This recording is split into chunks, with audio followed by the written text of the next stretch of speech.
को ज्ञान और विवेक का उद्गम माना जाता था, लेकिन भारत को एक अंधकारमय दौर से गुजरना पड़ा।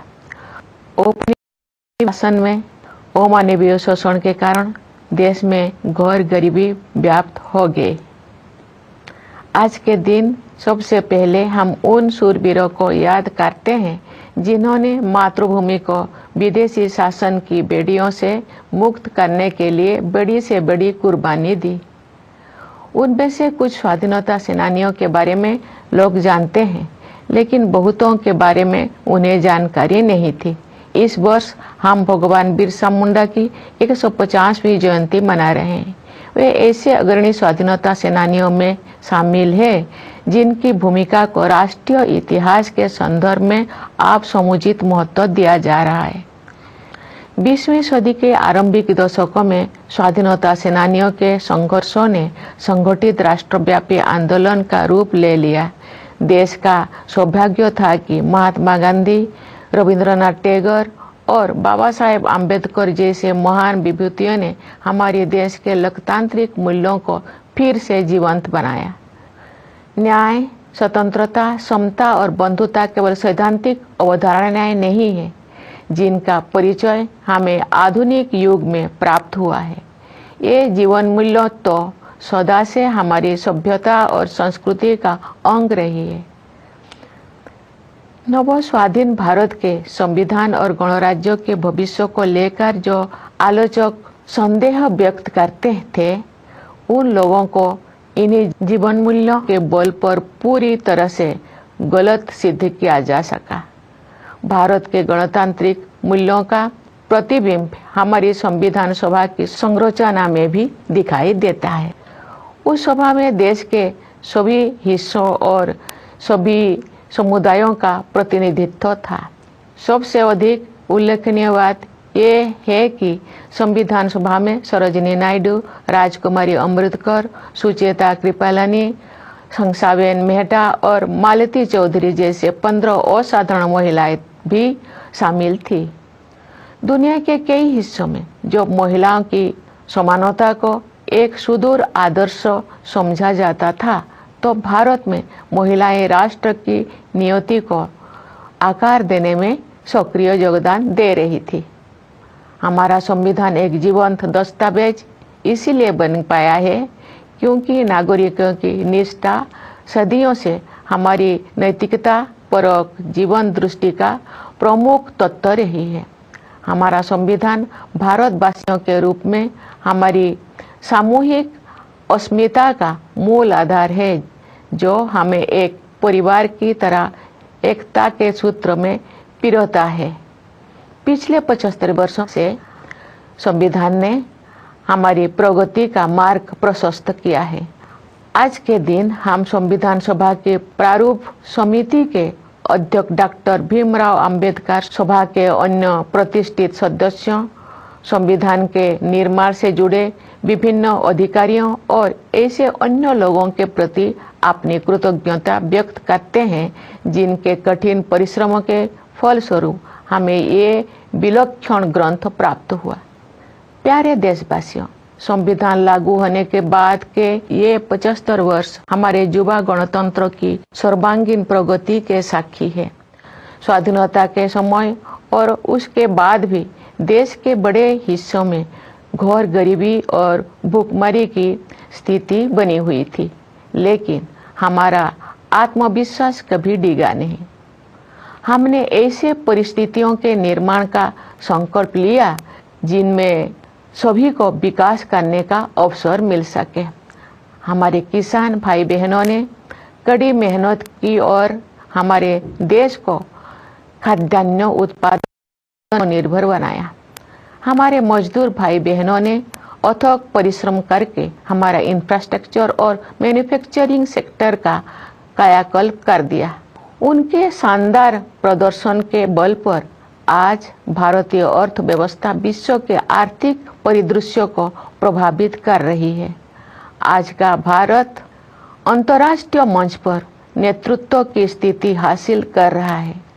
संविधान में निर्धारित रूपरेखा के बिना ये व्यापक परिवर्तन संभव नहीं हो सकता था। हाल के वर्षों में आर्थिक विकास की दर लगातार ऊंची रही है, जिससे हमारी युवाओं के लिए रोजगार के अवसर पैदा हुई है। किसानों और मजदूरों के हाथों में अधिक पैसा आया है तथा बड़ी संख्या में लोगों को गरीबी से बाहर निकाला गया है। साहसिक और दूरदर्शी आर्थिक सुधारों के बल पर आसों में प्रगति की ये रफ्तार बनी रहेगी। समावेशी विकास हमारी प्रगति की आधारशिला है, जिससे विकास का लाभ व्यापक स्तर पर अधिक से अधिक देशवासियों तक पहुंचता है। सरकार द्वारा वित्तीय समावेशन को सर्वोच्च प्राथमिकता दी जा रही है। इसलिए प्रधानमंत्री जन धन योजना, प्रधानमंत्री जीवन ज्योति बीमा योजना, प्रधानमंत्री सुरक्षा बीमा योजना, मुद्रा योजना, स्टैंड अप इंडिया और अटल पेंशन योजना जैसी वित्तीय समर्थन विस्तार किया गया है, ताकि अधिक से अधिक लोगों तक विभिन्न प्रकार की वित्तीय सहायता पहुंचाए जा सके। ये भी एक बहुत महत्वपूर्ण बदलाव है कि सरकार ने जन कल्याण को नई परिभाषा दी है, जिसके अनुसार आवास और पेयजल जैसी बुनियादी जरूरतों को अधिकार माना गया है। वंचित वर्गों के लिए, विशेष रूप से अनुसूचित जातियों, अनुसूचित जनजातियों तथा अन्य पिछड़े वर्गों की सहायता के लिए सभी प्रयास किए जा रहे हैं। अनुसूचित जातियों के युवाओं के लिए प्री मैट्रिक और पोस्ट मैट्रिक छात्रवृत्तियां, राष्ट्रीय फेलोशिप, विदेशी छात्रवृत्तियां, छात्रावास और कोचिंग सुविधाएं दी जा रही है। प्रधानमंत्री अनुसूचित जाति अभ्युदय योजना द्वारा रोजगार और आमदनी के अवसर उत्पन्न कर अनुसूचित जातियों के लोगों की गरीबी को तेजी से कम किया जा रहा है। अनुसूचित जनजाति समुदायों के सामाजिक एवं आर्थिक विकास के लिए विशेष योजनाएं बनाई गई है, जिनमें धरती आबा जनजातीय ग्राम उत्कर्ष अभियान और प्रधानमंत्री जनजातीय आदिवासी न्याय महाअभियान PM जनमन शामिल है।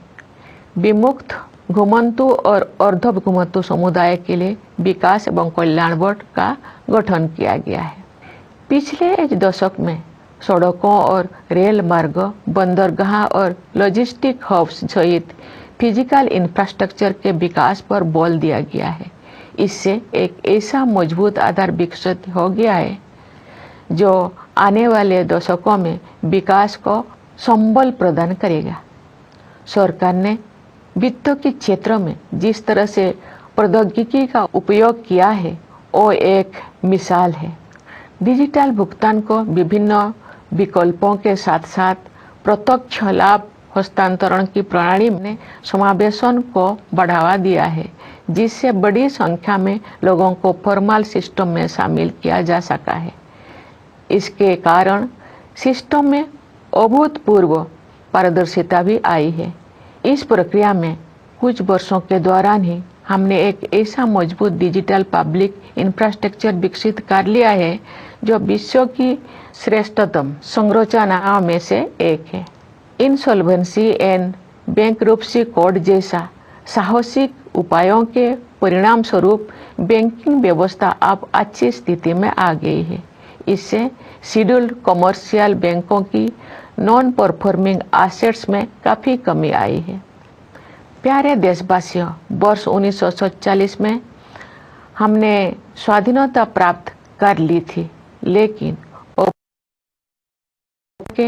कई अफसोस लंबे समय तक विद्यमान रहे। हाल के दौर में उस मानसिकता को बदलने के ठोस प्रयास हमें दिखाई दे रही है। ऐसे प्रयासों में Indian penal code, criminal procedure code और इंडियन एविडेंस एक्ट के स्थान पर भारतीय न्याय संहिता, भारतीय नागरिक सुरक्षा संहिता और भारतीय साक्ष्य अधिनियम को लागू करने का निर्णय सर्वाधिक उल्लेखनीय है। न्याय शास्त्र की भारतीय परंपराओं पर आधारित इन नई अधिनियमों द्वारा दंड के स्थान पर न्याय प्रदान करने की भावना को आपराधिक न्याय प्रणाली के केंद्र में रखा गया है। इसके अलावा इन नए कानूनों में महिलाओं और बच्चों के विरुद्ध अपराधों पर काबू पाने को सर्वोच्च प्राथमिकता दी गई है। इतने बड़े पैमाने पर सुधार के लिए साहसपूर्ण दूरदर्शिता की आवश्यकता होती है। देश में चुनाव को एक साथ संपन्न कराने के लिए संसद में पेश किया गया विधेयक एक और ऐसा प्रयास है जिसके द्वारा सुशासन को नई आयाम दिया जा सकते हैं। एक राष्ट्र एक चुनाव की व्यवस्था से शासन में निरंतरता को बढ़ावा मिल सकता है। नीति निर्धारण से जुड़े निष्क्रियता समाप्त की जा सकती है। संसाधनों की अन्यत्र खर्च हो जाने की संभावना कम हो सकती है तथा वित्तीय बोझ को कम किया जा सकता है। इनके अलावा जन हित में अनेक अन्य लाभ भी हो सकते हैं। हमारे सांस्कृतिक विरासत के साथ हमारे जुड़ाव और अधिक गहरा हुआ है। इस समय आयोजित हो रहे प्रयागराज महाकुंभ को उस समृद्ध विरासत की प्रभावी अभिव्यक्ति के रूप में देखा जा सकता है। हमारी परंपराओं और रीति रिवाजों को संरक्षित करने तथा उनमें नई ऊर्जा का संचार करने के लिए संस्कृति के क्षेत्र में अनेक उत्साहजनक प्रयास किए जा रहे हैं। भारत भूमि महान भाषाई विविधता से समृद्ध है। इस समृद्धि को संरक्षित करने तथा इस परंपरा को आगे बढ़ाने के लिए सरकार ने असमिया, बंगला, मराठी, पाली और प्राकृत को शास्त्रीय भाषाओं के रूप में मान्यता प्रदान की है। तमिल, संस्कृत, तेलुगु, कन्नड़, मलयालम और ओडिया भाषाएं पहले से ही इन श्रेणी में शामिल है। सरकार अब इन 11 शास्त्रीय भाषाओं में शोध कार्यों को बढ़ावा दे रही है। मुझे प्रसन्नता है कि गुजरात के वडनगर में भारत के प्रथम आर्कोलॉजिकल एक्सपीरियंशियल म्यूजियम का कार्य पूरा होने वाला है। ये म्यूजियम एक आर्कोलॉजिकल साइट से जुड़ा हुआ है। इस स्थल पर मनुष्यों की बस्ती होने के लगभग 800 वर्ष ईसा पूर्व के साक्ष्य मिलते हैं। इस संग्रहालय में युगों की अलग अलग प्रकार की कला, शिल्प और सांस्कृतिक सामग्री को प्रदर्शित किया जाएगा। प्यारे देशवासियों, आज की हमारी युवा पीढ़ी काल के भारत का निर्माण करेगी। हमारी युवा पीढ़ी की प्रतिभा शिक्षा के द्वारा ही निखरती है। इसलिए सरकार ने शिक्षा के क्षेत्र में निवेश को बढ़ाया है तथा शिक्षा से संबंधित प्रत्येक मानव में सुधार के लिए समग्र प्रयास किए हैं। अब तक के परिणाम उत्साहवर्धक रहे हैं। पिछले दशक में शिक्षा की गुणवत्ता, भौतिक अवसंरचना तथा डिजिटल समावेशन के आयामों में व्यापक बदलाव आया है। शिक्षा के विभिन्न स्तरों पर शिक्षण माध्यम के रूप में क्षेत्रीय भाषाओं को बढ़ावा दिया जा रहा है। विद्यार्थियों के प्रदर्शन में आशा के अनुरूप उल्लेखनीय सुधार हुआ है। मुझे ये जानकर खुशी हुई है कि महिला शिक्षकों ने इस परिवर्तन में महत्वपूर्ण भूमिका निभाई है। पिछले दशक के दौरान नियुक्त शिक्षकों में महिला की भागीदारी 60% से अधिक है। व्यावसायिक शिक्षा और कौशल विकास का विस्तार तथा इन्हें मुख्य धारा में शामिल किया जाना स्वागत योग्य उपलब्धि है। इस प्रक्रिया को आगे बढ़ाते हुए आप हमारे युवाओं को योजनाबद्ध तरीके से कॉरपोरेट सेक्टर में इंटर्नशिप के अवसर प्रदान किए जा रहा है।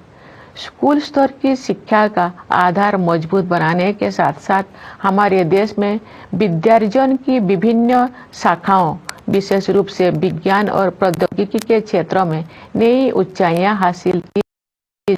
इंटेलेक्चुअल प्रॉपर्टी फाइलिंग की दृष्टि से भारत का विश्व में छोटा स्थान है। ग्लोबल इनोवेशन में भारत की रैंकिंग लगातार बेहतर हुई है। वर्ष 2020 में भारत 48वें स्थान पर था। स्थिति में सुधार करते हुए वर्ष 2024 में भारत 39वें स्थान पर आ गया है। बढ़ते आत्मविश्वास के साथ हम अनेक प्रयासों के बल पर अत्याधुनिक अनुसंधान में अपने भागीदारी बढ़ा रहे हैं। नेशनल क्वांटम मिशन का उद्देश्य प्रौद्योगिकी के इस नई क्षेत्र में एक जीवंत और नवीन इकोसिस्टम को विकसित करना है। एक अन्य उल्लेखनीय शुरुआत national mission on interdisciplinary cyber physical system से संबंध है।